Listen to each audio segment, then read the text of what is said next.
Guibh Galera Cordia August Tofoilta Road. Welcome to Be My Guest with me, Mary Honan, on Lear Media TV, supporting the Samaritans, Limerick and Tipperary, and also Clare's Wish Foundation. And my very special guest, oh my God, I don't even know how to start with this man and his background, but it's Grant Williams from Oregon in the United States. Now, just to give you a brief background, which we will be speaking about, Grant is living in Oregon. He's a dance teacher, choreographer, philanthropist, humanitarian. And I think I've said it on Facebook, there are some people who in their lifetimes don't ever get the gratitude or appreciation that they deserve. And if ever that applied to anybody, it's to Grant. I'm sure he's much too modest to say it himself, but when you hear his story, you'll realize that, and you'll wonder why there can't be more people, more Grant Williams in the world. Hello, Grant. Hi, how are you? I'm very, very well. I'm very, very welcome. I'm very happy to meet you, Grant. Well, I'm very happy to meet you too, and I appreciate what you're doing. Oh, thank you very much. What's it like over there weather-wise in Oregon? I'm looking out the window now. It's a beautiful day, full sun. If I was a little younger, I'd be up on a mountain about 30 minutes away skiing. We have a great season this year, but I'm a little too old now to continue that. I've had 25 great seasons. I live in Ashland, Oregon, which is very well known for the Oregon Shakespeare Festival. Second to none. It's highly professional with 3 theaters. It's one of the reasons I came here, because it's a very artistic community, very liberal, and there's lots of opportunities here for people in all different kinds of aspects of show business. And you're very involved in the Shakespearean side of the arts.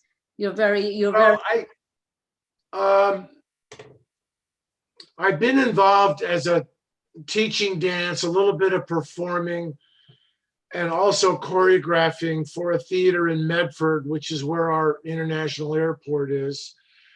And that's been great for the first 7 or 8 years after I moved here, which was in 1992. My connection with the Shakespeare Festival now is as a philanthropist, because I'm supporting any Native American art projects, which would mean a writer or a playwright, a play itself, which we have had here at least 2 or 3 times in the last 3 years. And one of my philanthropic objectives is to support Native Americans. And this is my #1 passion now, today.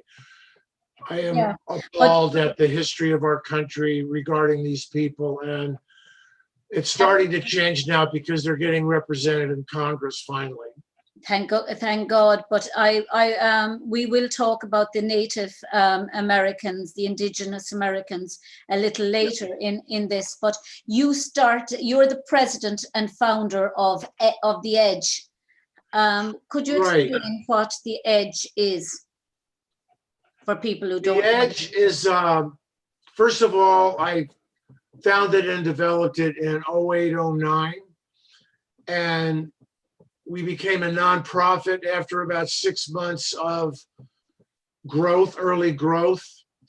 And at the end of our run, which is 9 years, we had covered approximately 25 schools in Northern California and Southern Oregon. Served probably between 8,000 and 10,000 kids. And unfortunately, we stopped, not because I wanted this to be my legacy, but we were willing to take risks that other programs weren't. The rate of suicide in this country for teenage girls is horrible, and I thought that we needed something different out there. And I know we did a lot of good work. Well, it's funny. I'll Sorry. describe it for you briefly. It's divided into 3 sections. So we would show up at a school, almost always in the gymnasium. Okay. We'd have an opening circle with staff. And then the kids would come in and there would be an intro with me explaining to them what they can look forward to, because they don't know what's in store. They're not in their classes. They're all lined up, about 100 kids, anywhere, I would say anywhere from 70 to 120. And Wow. the program itself is, if you will imagine, 100 kids lined up, and they are asked questions. And if the answer to the question is yes, they would silently cross a line about 10 feet in front of them. The questions are articulated in a way to where they feel safe crossing the line, answering the question yes, because the answer might apply to them or a friend. Yeah. We cover race, religion, age, to give them a sense of what separates them, which actually draws them closer and creates a deeper connection. And then we cover life at home, life at school because of the bully problem we have. We move right into parents being deployed to the Middle East and ending with cutting and suicide. By the time we're halfway through, they're emotionally spent, but all those tears and all that trauma is healing because they have a chance to tell the truth while they're together. And one of their biggest consequences is they realize they're not alone. After they cross the line, we start asking questions about the positive things in their life. So that brings them back up again.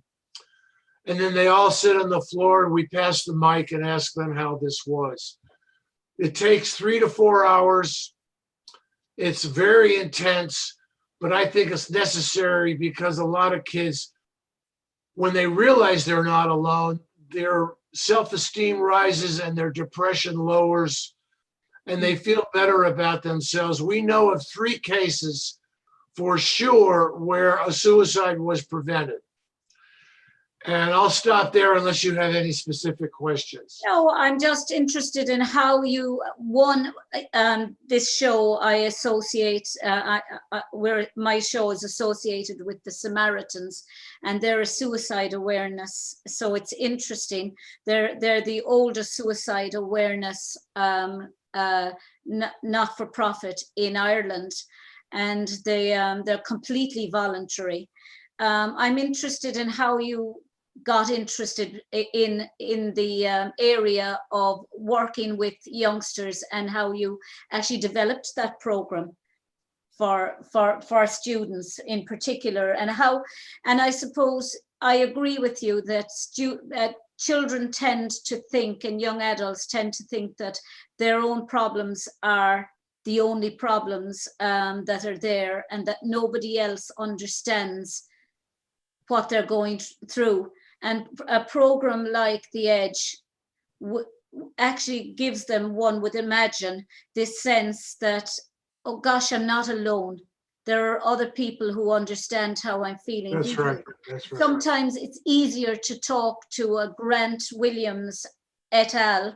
Than it is to talk to parents because they're too close. And parents, well, they feel safer when they're together. And I really don't like, we start out with breakout circles where the ladies stay in one room and the boys and the men move to another room. And I do not want teachers or parents involved in that. I don't want parents there in the room at all because they will feel prohibited to be authentic. And what's important is that they feel free to tell the truth, which usually means they're taking an emotional risk. And when they have arrived at that level of vulnerability and truth and authenticity, amazing things happen. I can't begin to tell you how healing this is. I ran into a girl, a young woman at Target, which is one of our chain department stores. And she walked up to me and said, "Aren't you the guy that ran The Edge?" And I said, "Yes."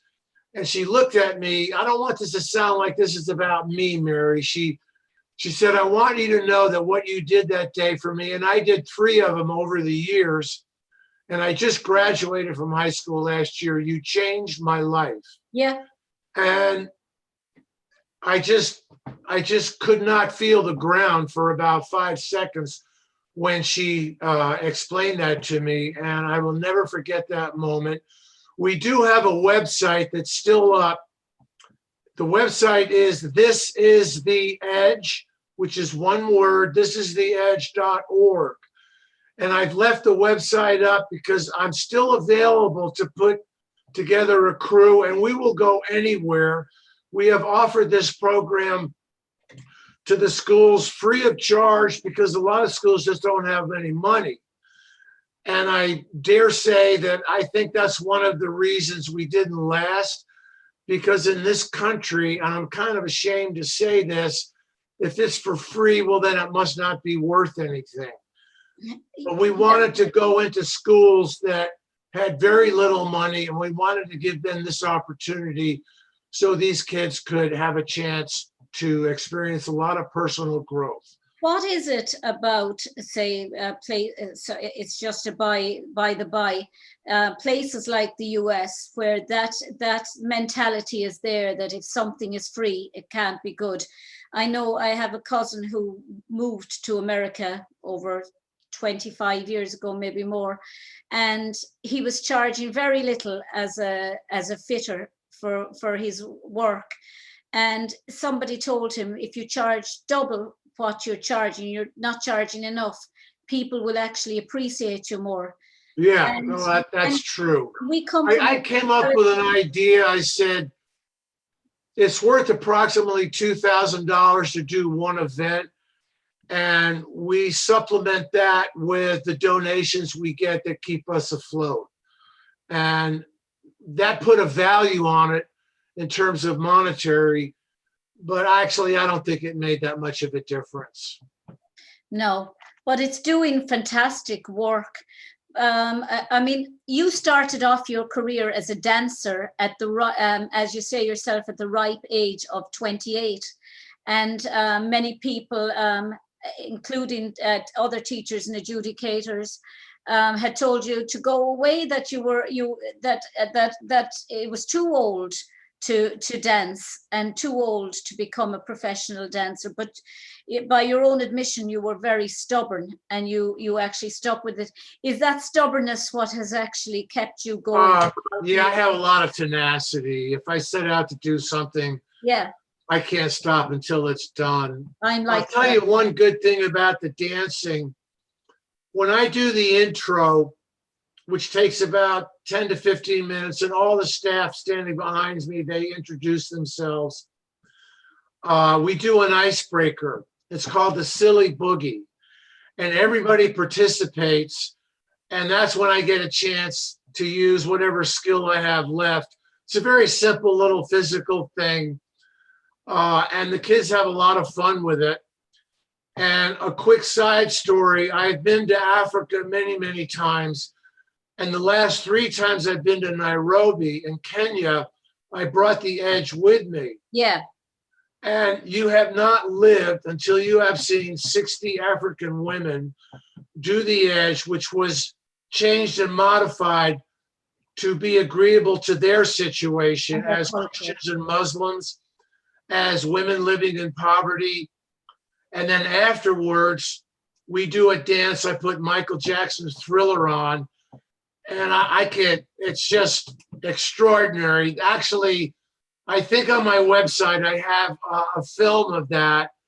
And these women just come alive and they are having so much fun. And that's when I get a chance to put in my dance skills.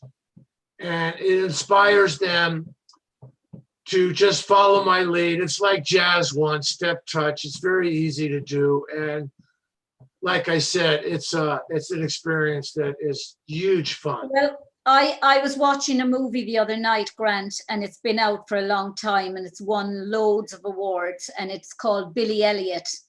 And Oh, I love it. I saw it on Broadway twice. yeah, well, this is the actual video, or the actual movie. And when he was asked, as he was leaving the room, how do you feel, Billy, when you dance? And at first he wasn't able to articulate his feelings because he had never been brought up to express his feelings, having come from a mining town, with, you know, tough miners who weren't into expressing how they felt when certainly they weren't involved in dance. Yeah. But finally he was able to say, it's like I've come out of myself. It's like electricity. It's like electricity. And did you feel that people who, certainly in the African communities, and women who were actually suffering from trauma and sexual abuse and trafficking and that, did you think that dancing actually helped them to, gave them that sense of electricity? Absolutely, yeah. The Edge experience is about feelings, and I always ask questions after the initial questions, like, those of you on your side of the line, if you come from a home where there are drugs and alcohol consumed, please cross the line now. Or if you know somebody close to you who fits this profile. So that's the safety articulation part of the question. After they cross the line, I ask them, what are you feeling right now? Know that nobody gets to be wrong here today. Whatever your feelings are, they're authentic, they're real, and I want you to experience them in full. If you feel like tears are coming, let them come, because they are about power, not about weakness. I especially talk about this subject with the boys, because we all grow up as boys being told not to express our feelings because it is a sign of weakness, and that is wrong. It's just wrong.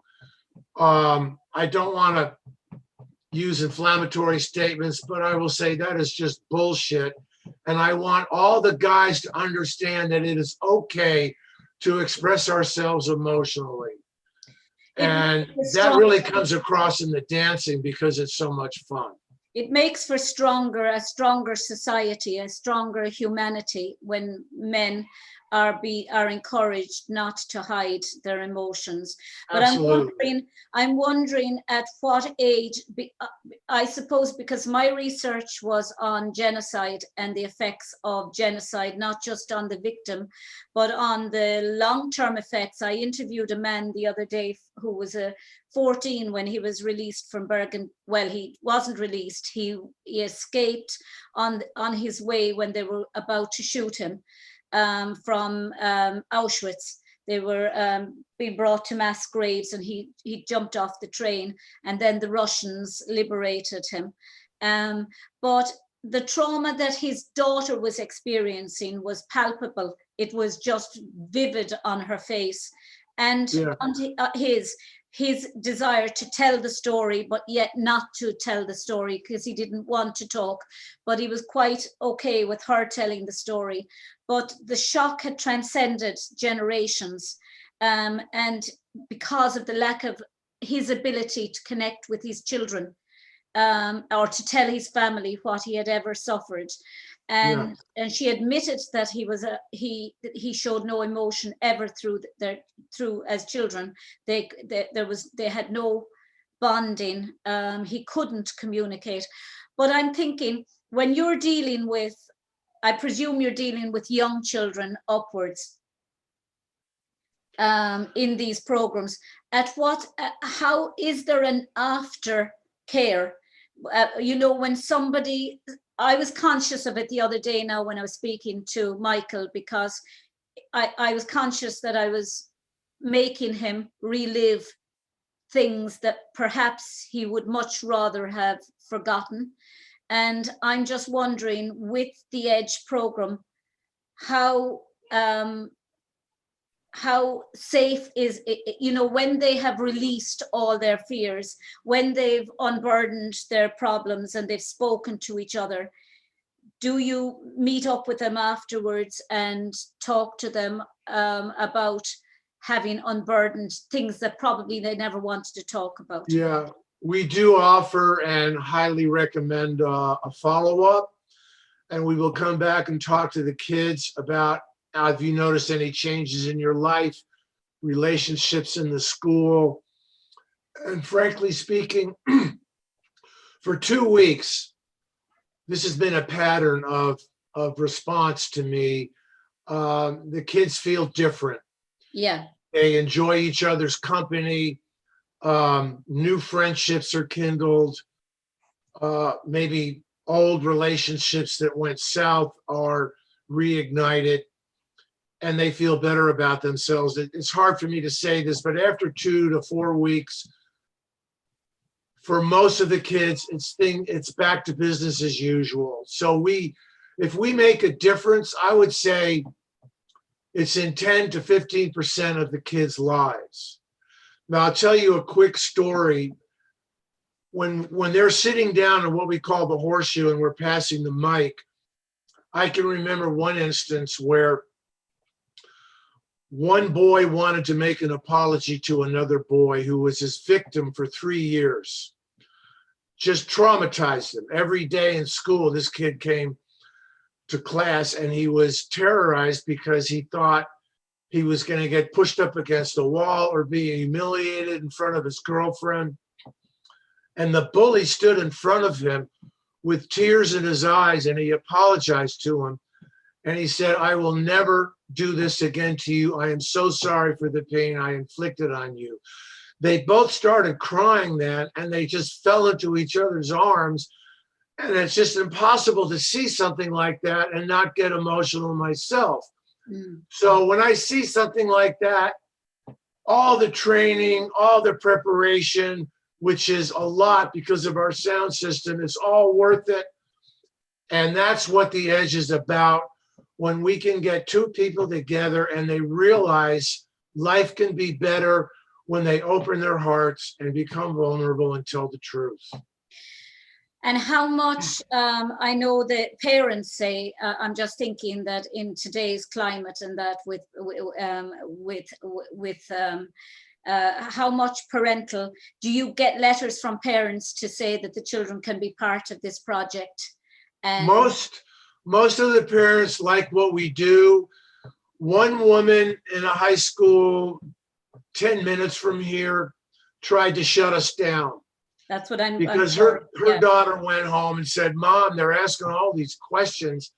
I'm really uncomfortable with this." So the kids are given an opportunity to not come, and I don't like the word warning, but an email is sent out to every parent in the school. You do not have to send your child to school on such and such a date because we are having this event.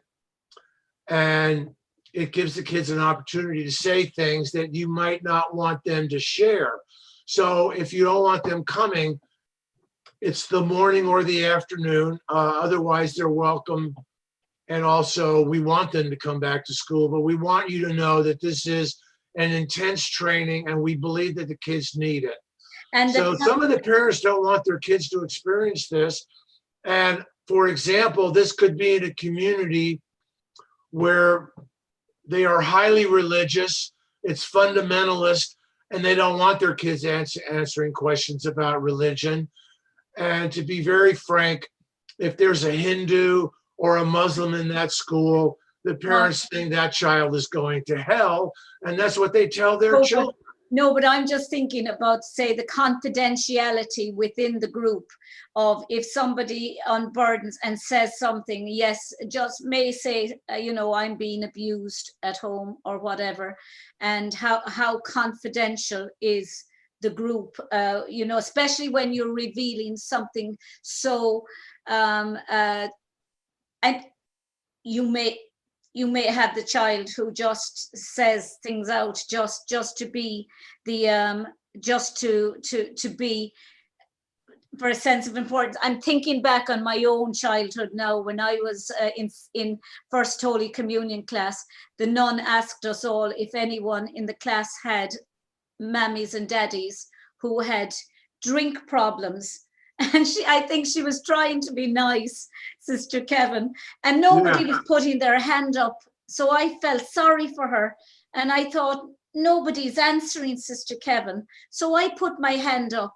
Now, my mother never drank at all alcohol until one night her cousin brought her down for a drink because my dad lived in England and we were here, just she and I. And he said, come down and have a glass of sherry.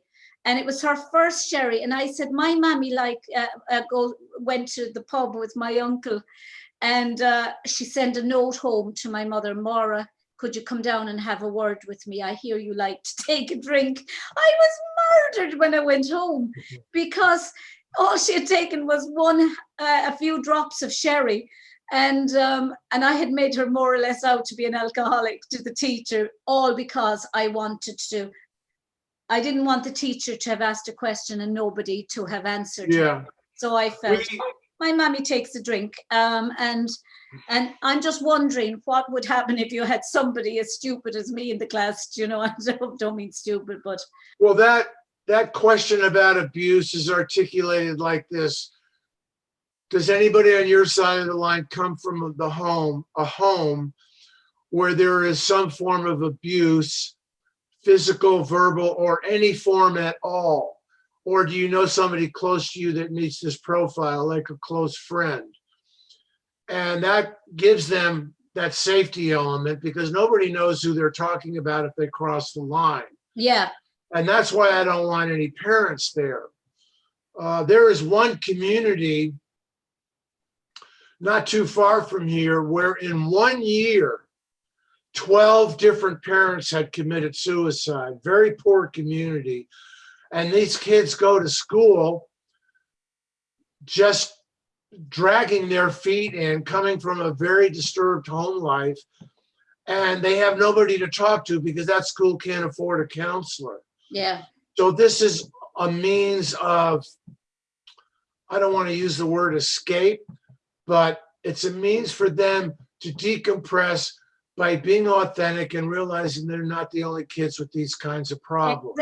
Exactly. And in that sense, even if they don't have to admit that it's they who they're talking about or they who they're stepping over the line about, that they know psychologically that they're not on their own, that there are so many others who are in the same situation, even if you're just trying to say, well, for a friend, I'm doing this for a friend, but it might actually be for you.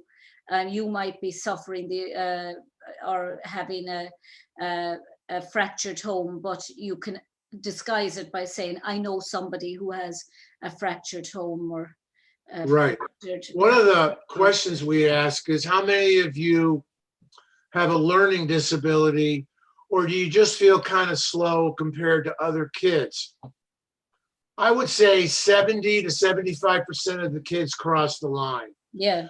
This is one of my favorite questions because then I get in front of them. I change my position because I've been sort of standing off to the side, but I have a sound system so they can hear my voice. And I say, I want you guys to know the company you're in. And I put out names like Albert Einstein had dyslexia, Tom Cruise, Steven Spielberg, multiple famous authors. Right now on the spot, I can't Sir Anthony remember anymore. Jewel, who's a great singer. All of these people have had learning disorders, and look at their success stories. So don't ever let anybody tell you that you're less than somebody else, because somewhere inside you have a gift. And I'm here to tell you that spend the rest of your life exercising that gift as soon as you find it, because each and every one of you is special. And so they leave feeling better about themselves, and that there are people in this world that are highly successful. Thomas Edison, for example, all these people had learning disabilities, but look at their success stories. So and sometimes people with say learning difficulties when it comes to reading and writing and education are very well connected with their brains are very, very, very connected with creativity and performance. So even, Absolutely. you know, there's a place for every child, there's a place for every adult in this world. And there's also, I'm a great believer in, there's a place for everyone in their own time. Right. It isn't just, you know, some children can go to school from the age of 4 upwards and finish at 18, go on and do their do a degree, and after 4 years they become, or 6 years or whatever, they become doctors and whatever, and they stay in that for the rest of their lives. Yes. There's many people like me who come to academia later in life, after they've done all the creative things. But those creative things that you've done throughout your life, you can bring them into your academia, or you can bring them into your life in some other way. There's a time and a place for everybody in life. And mine just happened to be the reverse way around. I was just interested in the arts, in drama, in dance, in music, in speech, in everything like that. And then I became interested in academia. And Right. life is long, you know, and it's too long for you to be saying to yourself, my education finishes at 18. Right. I'm really glad I discovered dance. I was late in life to do this. I was 28, 29 years Yeah. old, and I just went in full bore and started with classical, did a lot of ballet, but after a while I realized I better change or I'm not going to last. So I became a commercial dancer. But I really didn't start to seriously grow up until I was 56 years old. And at that time, I joined an organization called the Mankind Project. Yeah. And I started to understand what it means to be a man in this life. And that's where my maturation process really began. And then I started to become a philanthropist after that. And I developed the edge and actually brought it not just to Uganda, but also in South Africa, where they have a Mankind Project Center. And besides Nairobi, I've been to other countries where I have used my skills and knowledge from the edge and from my dancing to help other people. In northern Uganda, I worked in a prison, among other things I was there for. And I started a circle with men who were there for serious crimes. They don't have very big security there, but what we call maximum security here. You've worked in Folsom Prison, it has to be said. I worked in Folsom also. The prison in Uganda was after Folsom. Yeah. And the experience in Folsom gave me actually the courage to go in there, because I was just a walk-on and the warden liked me. And the reason that this came up for me is because the men I dealt with in that circle, they all had horrible childhoods. I mean, horrible. Yeah. And they grew up realizing that the only way to make any money was to commit a crime, which they did, with the exception of 2 men in that circle who were gay, and they were in prison for life just because of their sexual preferences.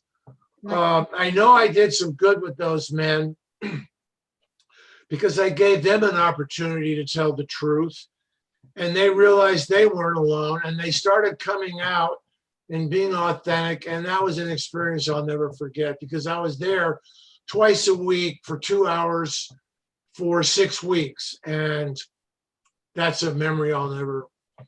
Yeah, it's an area that we'd love to do our shows in an area like that, because we believe that there's lots of people in these say the prison facilities, or in who are not getting an opportunity to have their voice heard, or to maybe do music shows or chat shows, or be part of chat shows. I think when you actually talk to people, you break down so many barriers. And Exactly. you know, I mean, people in prison, there's a lot of people in prison because, you know, nobody listened to them, nobody understood them. It's back to the Billy Elliot thing again. You know, when you grow up in an environment that is kind of, I suppose, hostile to your creative, to you being as a creative person, you can go two ways. You can become the Grant Williams who digs his heels in, or the Mary Honan who digs her heels in and becomes. I'm fortunate I had very supportive parents in that. Or you can take the crime route, or you can take the suicide route, because you don't see any way of being your I'll tell you authentic something, self. Mary.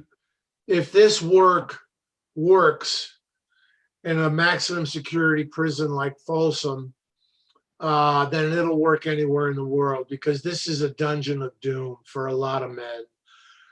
They have lockdowns regularly, and the warden was highly impressed because men's lives changed given the opportunity. When we were with them in a building called the Chapel, the work they did was so profound that Black men ended up embracing white men because they felt safe to do so, and they Yeah, started to trust the men on the outside. But as soon as they go back into the yard, if anything like that is seen, they'll be dead within 24 hours. So they have to maintain this shell in order to survive when they are in normal environmental circumstances. But as soon as they get in this building with us, I've only done it twice. They've actually been doing this for years. They probably had at least 15 of these workshops. yeah, As soon as they're inside, they feel free to really be themselves and tell the truth about their childhood, for example. And amazing healing takes place. And if it can work in a place like Folsom Prison, or in a poverty-stricken area in the darkest streets of Nairobi, it can work anywhere. yeah. Well, I interviewed a lady there recently. She's she's English born. Her mother was German, father was from Ireland. So she's living here in Ireland, here in Limerick, and her husband is serving 70 years in a super maximum security prison in the United States, in Texas. And I'm hoping at some stage to be able to interview him. But you know, the conditions they're living in, he was involved in the sense that somebody else killed, that it was with him and he was in the car with, but because of prior misdemeanors and prior convictions, that was taken into account, and his sentence was longer than the guy who actually killed the man who was with him. But he's in that prison for 70 years, and apparently that organization that takes up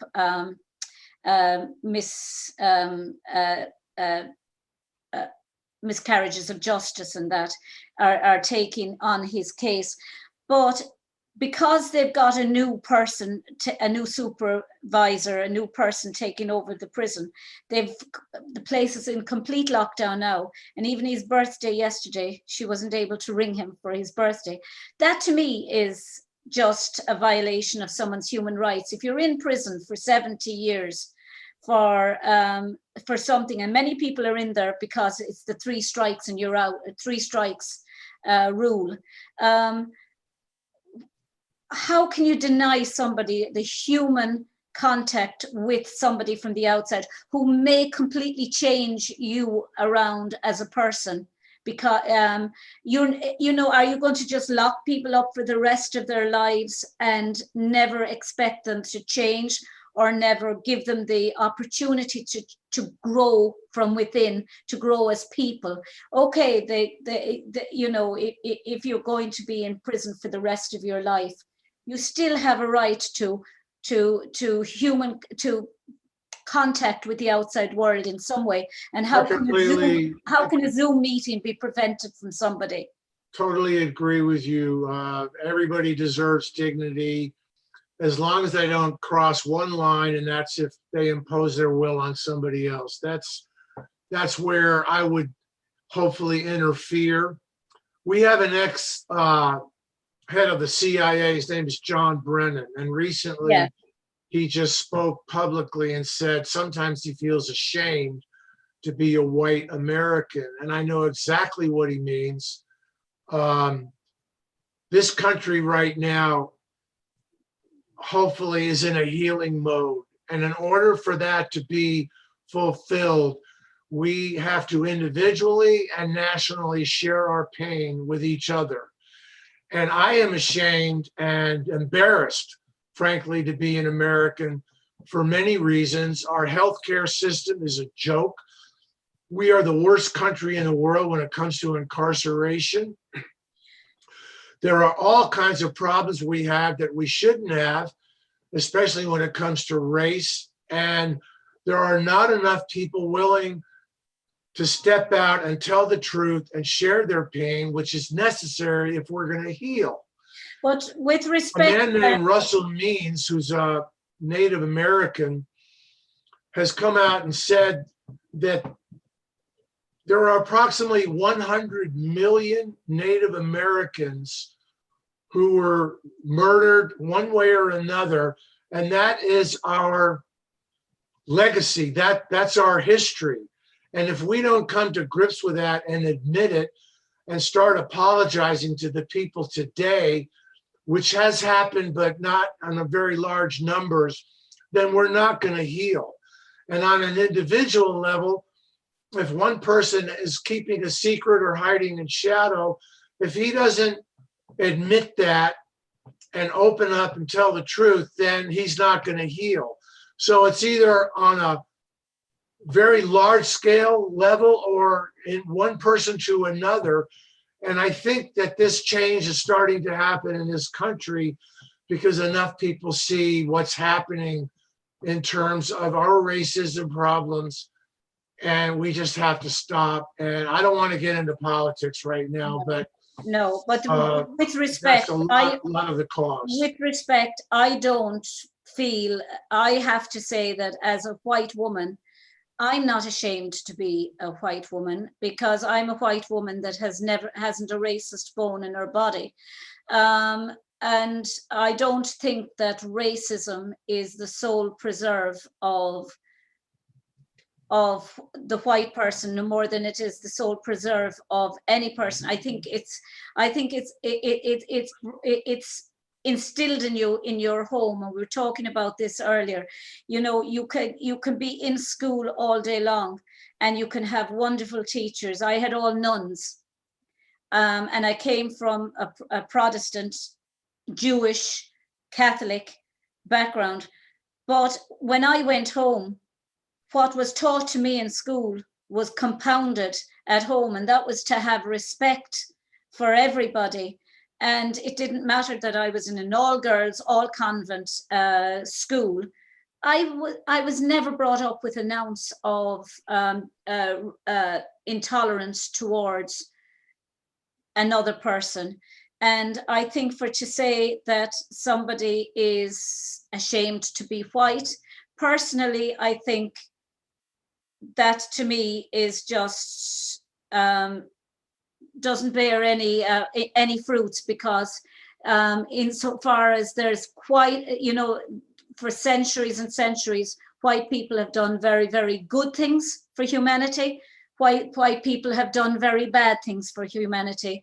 All races have done good and bad for humanity. So, you know, I think it's pigeonholing all the good people in the world under the same label of color. And to me, it becomes reverse racism when you say that you're ashamed of your color because you're white.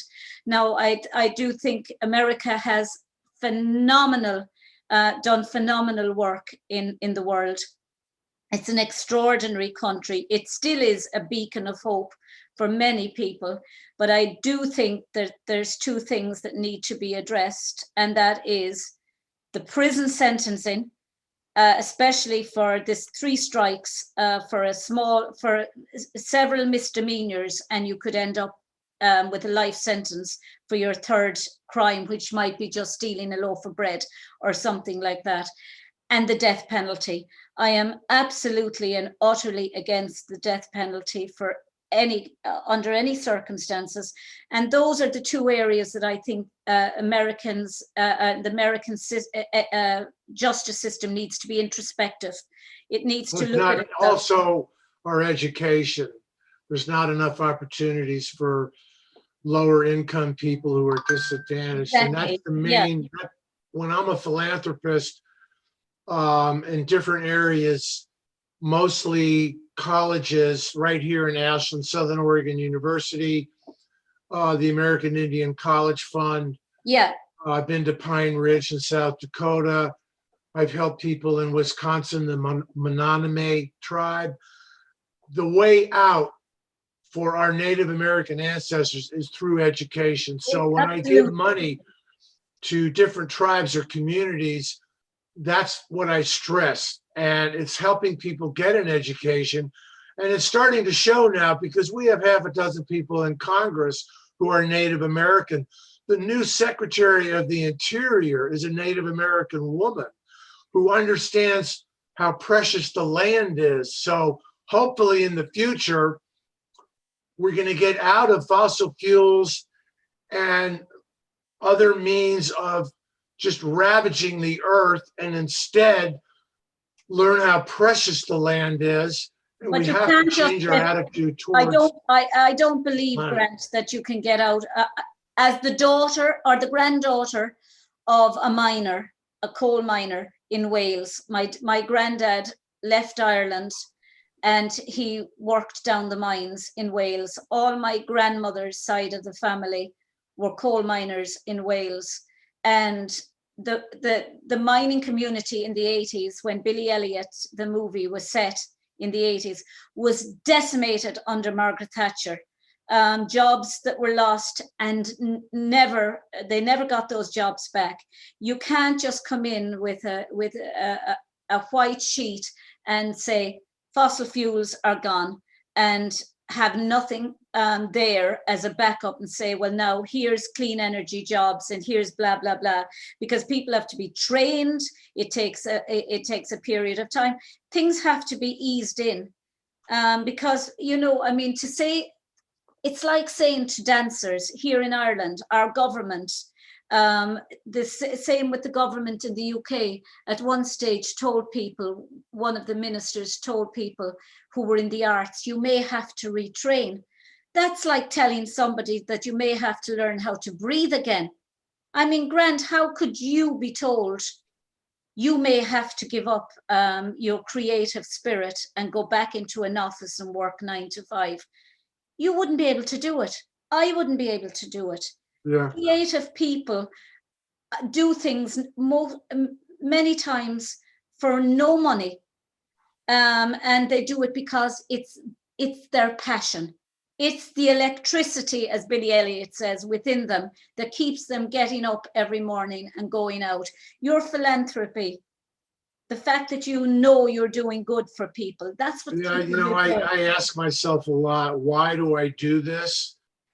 And to be very honest with you, which is what I've learned from my personal growth work with doing work with men for 22 years, there's always a shadow reason for what I do, as well as the good reasons. I love to help people, but I grew up not feeling like I was loved enough by my father or respected enough by him. I understand that. I was a lot of trouble growing up for both my parents. So that's the shadow reason why I do it. But it also gives me a really good feeling to know when I look into the eyes of a man who has just looked into his soul for 48 hours and I see the best of me when we're saying goodbye to each other and maybe I'll never see him again. Yeah. I understand. That makes it all worth it. Yeah. And this personal growth work that I've learned through working with men for so many years, I've done many, many staffings. It's an intense training, believe me. It's very demanding. It's just given me years and years of personal growth to where I feel qualified. Actually, you know, the first word that came up for me is listen. That's really the best thing I can do most of the time, is make a man feel heard, Yeah, so he exactly. feels appreciated and not the information has gone into one ear and out the other. Well, Grant, you know, as again, as somebody who has occupied a lot of her life, certainly the last 10 years here in Ireland, we have a good, fairly robust a history curriculum taught in primary, well, certainly in secondary school, second level. And many of us, it was English literature I did. I did Shakespeare for my masters, and the American novel and things like that, but and the Irish novel. But we study history in third level in this country, and history comes in all types of backgrounds. It comes ugly, it comes shameful, and it comes good. You know, there's all sorts of our past is not, it's a tapestry of mistakes and things that we did well, and things that we would much rather forget, like Michael Metelitz the other day, who tried to forget his experiences as a child when his brother, his mother, and his father were gassed and then burnt in the camp, and he was left as a 14-year-old on his own. How important, because I think that the fundamental subject in any school, and you're an educator, you trained as in education in Western University of North Texas is what it's called now. Yeah, the University of North Texas. And how important do you think, because I look at, we look at America from distance, and we see people tearing down statues, and we see people trying to ban books like Little House on the Prairie, trying to ban Gone with the Wind. This is why I'm embarrassed. That in actual fact, you're there and you're saying to yourself, Gone with the Wind was the first movie in which, whether you like the way she received her Oscar or not, Hattie was given an Oscar, and the first Black woman ever to receive an Oscar for Gone with the Wind, and they're trying to ban Gone with the Wind. She was nominated. She didn't get the Oscar. She was nominated. She got an Oscar. She got an Oscar, and she got an Oscar as what would you call it? Not the actress, but as a supporting actress. But she got it in a completely different room from everyone else. She got it in basically a cloakroom, and she was segregated, and she had to stay in a completely different hotel from them. But she was nominated, and she did receive her Oscar, and she was the first Black woman to receive it. And that's not taught, and they still want to ban the sound, Gone with the Wind, ban movies like, they were of their time. They should be discussed in schools. People like you should be, the way you do your horseshoe. Children, students should be around the table, sitting down and talking about To Kill a Mockingbird, or to talk about the sound, Gone with the Wind, or to talk about the movie, the series. We used to have it in, it was a series called Roots, that used to talk about Africa. Sit down and talk about race, and not try to forget about the way people were treated in the 16th, 17th, 18th centuries in the world. Talk about it. Try and argue about why it was wrong. Put it in the context of today's society. How have we improved? How are we still the same in certain ways? Well, I think we're staying lost in the same because half the population of this country I am in dire disagreement with. A lot of people think our election was rigged, which it wasn't, and they're following the previous administration, and that's truly frightening to me. I don't know what the future holds. Can I just Dr. King said it doesn't matter what one's religion or skin color is. What I'm interested in is the content of character. Yeah. And that's the bottom line for me. Yeah. I don't care what you look like, what you believe in terms of a creator, where you're from. I care about your character. And therefore, almost nothing else matters. That's my position. Well, Morgan Freeman to me articulated it absolutely perfectly when he said, do you know how we'll get rid of racism? Stop talking about it.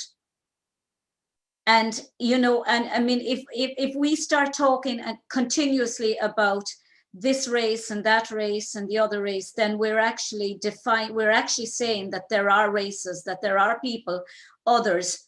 And if we start talking about people as they are, which is human being, and we start treating each other as human beings rather than constantly talking about race, this, we can do very little about the past, but we can make sure that the past doesn't infringe on the present and the future. And just to let you know that Hattie McDaniel became the first Black actor ever to win an Oscar. After 30 years later, the Oscar disappeared. I can give you an example of when this came out doing our edges.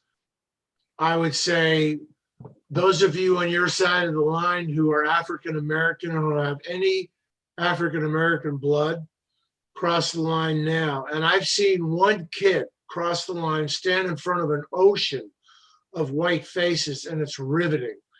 Yeah. And a lot of people on the other side of the line, people who did not move experientially, start to think about what it's like for that kid to stand there all alone.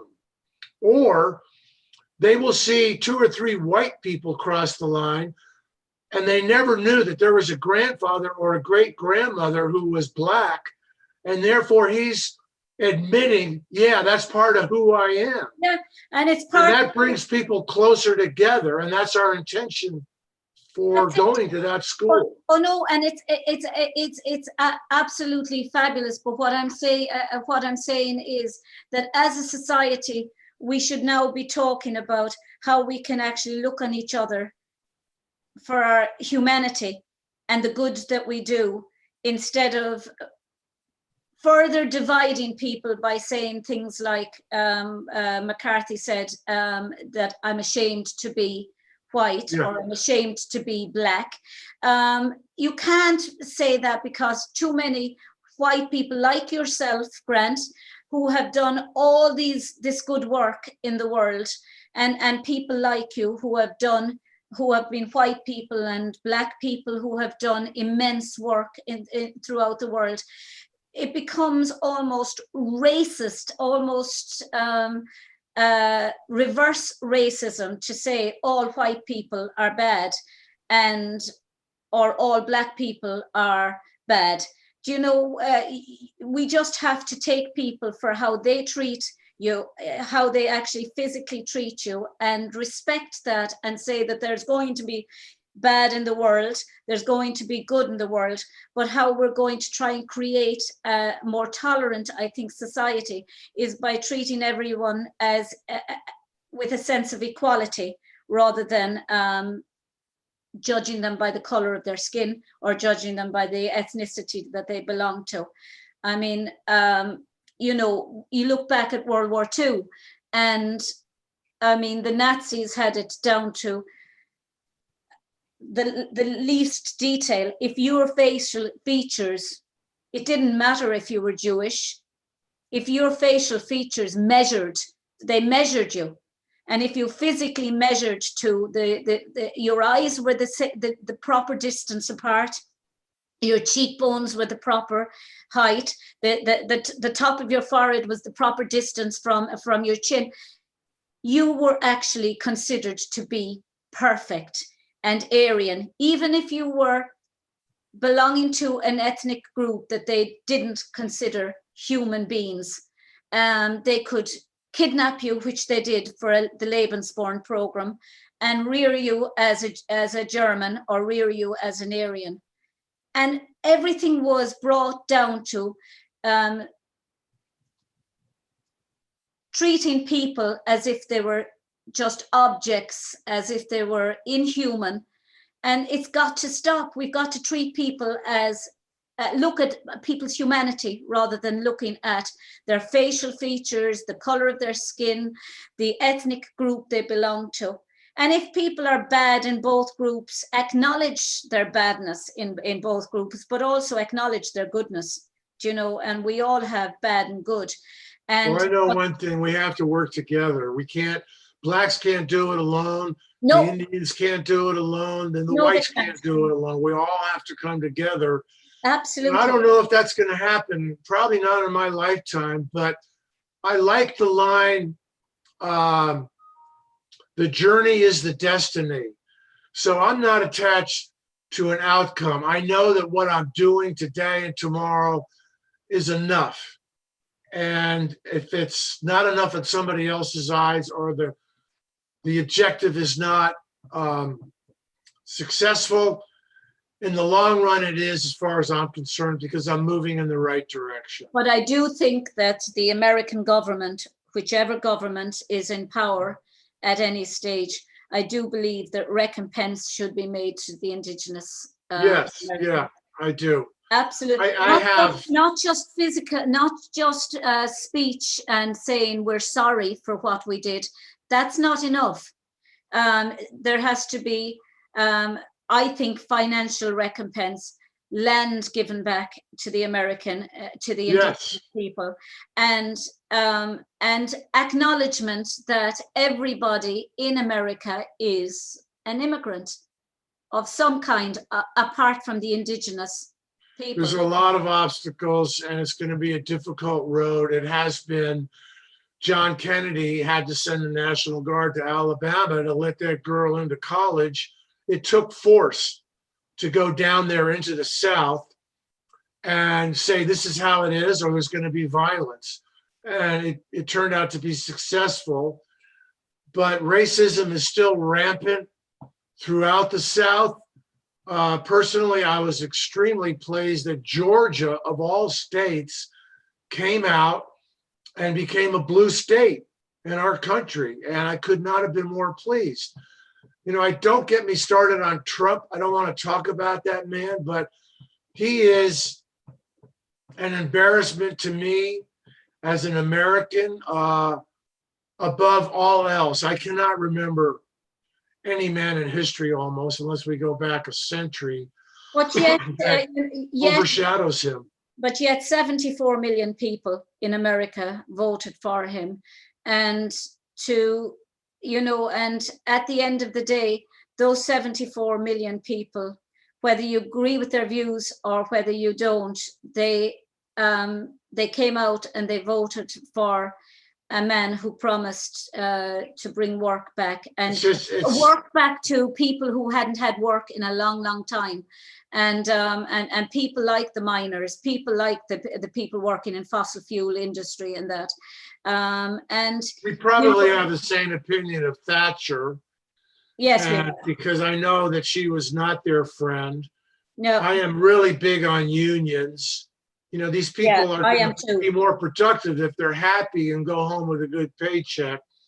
Incidentally, we have something in common. On my father's side, I'm Welsh. And on my mother's side, we go back to ancient Scotland. And the Grant clan, who come from the Highlands, those are my ancestors. I'm very proud of that. I read all of Diana Gabaldon's Outlander novels, and it had such an impact on me. I went to Scotland in 2014, and I went to Inverness and Glasgow and Edinburgh and I forget the name of the fourth city. It's on the water. Edinburgh, Glasgow. Anyway, I went to 4 big cities around the whole country, and my favorite was the Inverness area, where I went to. Inverness, yeah. Oh damn it! I hate it when I forget the name of a. It was over in the Heathers, where there was a very well-known battle that took place between the Brits and the Highlanders. Oh, the battle. Yeah. Culloden, the fields of Culloden. Yeah. And there's a museum there, and I really enjoyed going back to my roots because my ancestors were buried there. They fought in that battle. Funny, you're probably more Celt than I am. I was born in the UK, and my father was born in the UK, but his mother was Welsh, and back along the line, her mother, I think three grandmothers, 3 great grandmothers was Jewish, and my mother's side were all Irish. 100%. Right. I bought a kilt in Inverness, and I wore that to my 50th high school reunion in New York. What did you? I had a lot of fun doing that. Did you? But what part of Wales? What part of Wales? I don't know. I'd have to go upstairs and get my genealogical report on my father's side. I can't tell you, but my grandmother was from Pontypridd. It's in the Rhondda Valley. It's in South Wales, near Cardiff. And my Auntie Mary, they were from Tunapandy and Pontypridd. I've come to believe that the most beautiful sound in the world is a woman singing Gaelic. I just melt when I hear that. That's inbuilt into you, Grant. You can't, that's the love, the graw, as they say in Ireland. Graw means word. Right. And the Irish language and the Gaelic, the Scottish Gaelic is quite similar. Welsh is very different. In many respects, Welsh is quite like German in a lot of things. But I can't speak Welsh. I just have a few words in Welsh. But in South Wales, they don't really speak Welsh.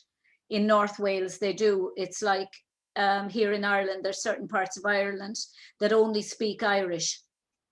And it's absolutely beautiful. But it's been extraordinary, Grant, talking to you today. And I didn't even touch on an eighth of what you did, like all the work that you've done for the for people working in sex trafficking, women who have been affected, children.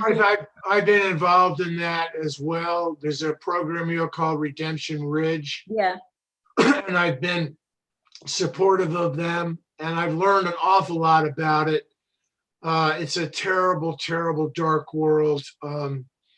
I've recently written a play, and it's called Broken, and it's about men and how we grow up and the core values we don't learn.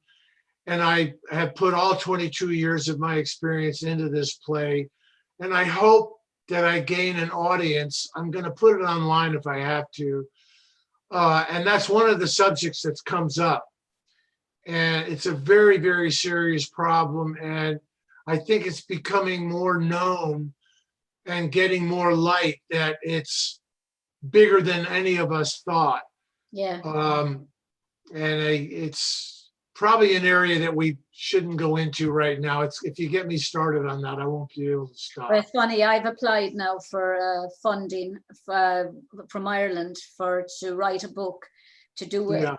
There's 3 parts to it. Write the book, do a short documentary, and a series of lectures, and then later on a play. And it's on an Irishman who left Ireland and went in 1945 to between 1939 and 45. I'm looking at his time in Vienna. He was an Irish writer, considered to be the Irish George Orwell.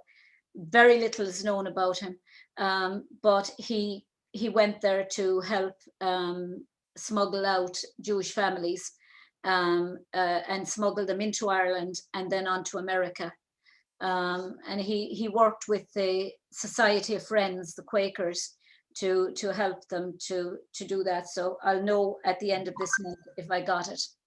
So Right, I hear you. we're kind of very similar in the fact in our backgrounds, the arts and interest, I suppose, in humanity and tolerance. I have to remember that the history of my life, there are periods that are going way back into teenage years that I feel shame for, but all of it led up to this moment. So I feel very blessed and fortunate to have the life I do, that I'm able to do what I do. And the darkness is extremely important to be made conscious. That's Carl Jung. And everything in my history is,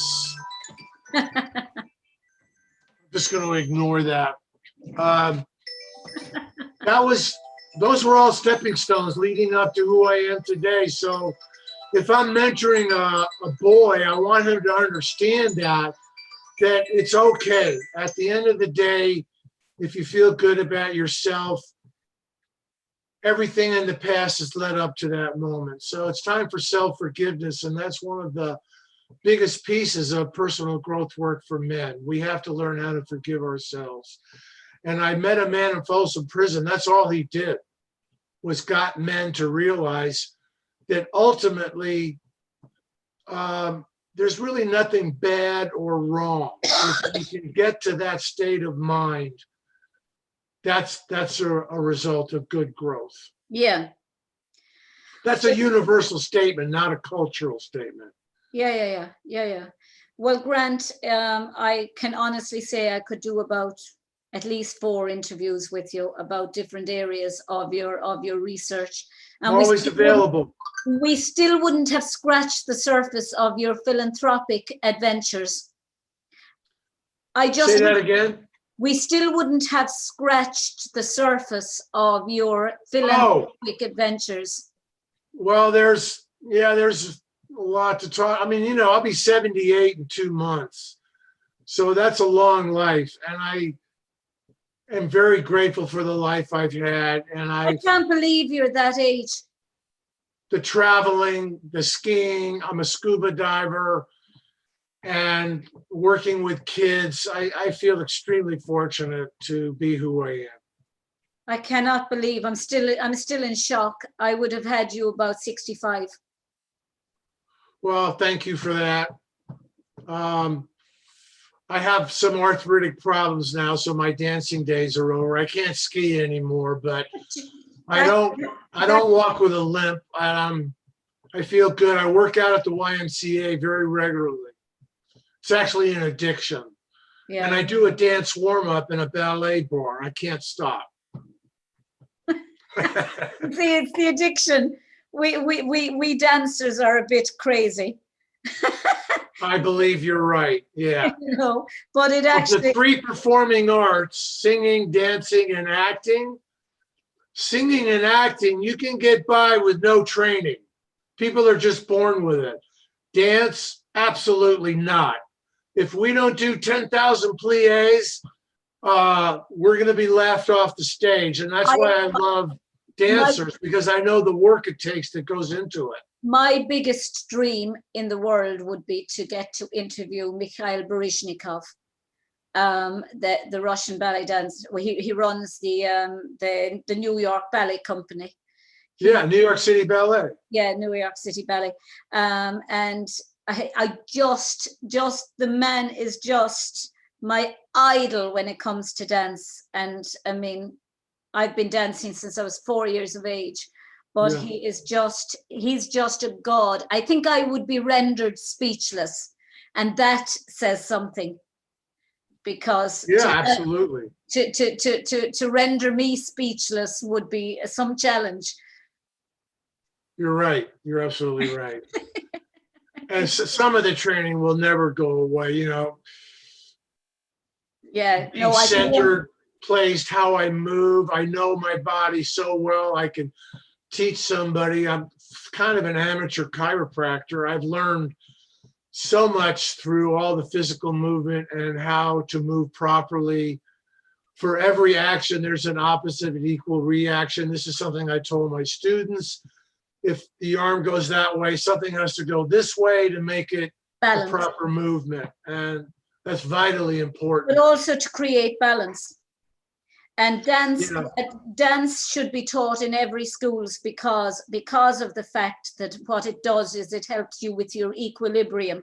It helps it helps you to center yourself, not just physically, but mentally. And that's why you hear so many people talking about, I get this adrenaline rush when I'm dancing and I can forget all my problems and I can forget all my troubles for the length of time that I'm dancing, because having just the technique and the strength and the agility, that goes into all measures of life. I've got 6 years of Aikido training, and then the skiing, 25 seasons. I would have hurt myself so bad if I had not had the dancing and the stretch and the understanding of placement. So it's helped me out 12 different ways through life.